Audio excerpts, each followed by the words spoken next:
اگر در زندگی خاری، اگر رنجور و بیماری، اگر در زیر غم باری، مشو غمگین، خدا داری.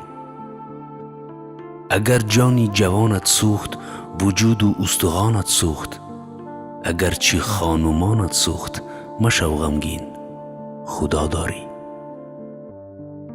اگر رفت نوجوانیت، نشاط زندگانیت، اگر رفت یاری جانیت، مشو غمگین، خدا داری. اگر گشتی دور از مادر، جدا از خانه و از در، بلای گر رسید بر سر، مشو غمگین، خدا داری. قضا کرد گر جگر بندت، حیات گر می کند فندت، جگر خون و میان بندت، مشو غمگین، خدا داری. اگر چی خانه ویرانی، اگر چی دیده گریانی، اگر در کنج زندانی، مشو غمگین، خدا داری. اگر روزی سیاه داری، هزار فریاد و آه داری، بدان پشت و پناه داری، مشو غمگین، خدا داری. اگر پای روان داری، اگر یک پاره نان داری، نمی باید دل افکاری، مشو غمگین، خدا داری.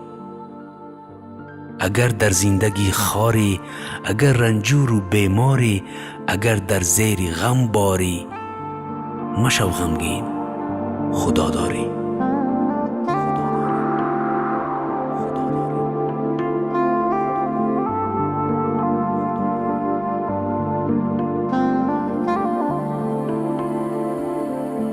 اگر قلبت بشد پاره، تنت گشت زار و آواره، نمودی ناله و زاره، مشو غمگین، خدا داری.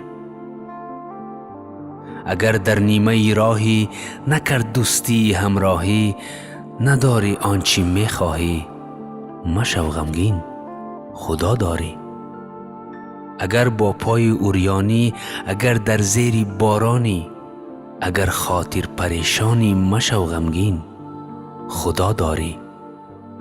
خدا هست و وجودت هست، غمت هست و سرودت هست، حبیبش را درودت هست، مشو غمگین، خدا داری. خدا هر جا کناری تو، روانی تو، مداری تو، کشایشگر بکاری تو، مشو غمگین، خدا داری. سرت در راه اسپیدی، دلت در راه نومیدی، اگر دل خون چو جمشیدی، مشو غمگین، خدا داری.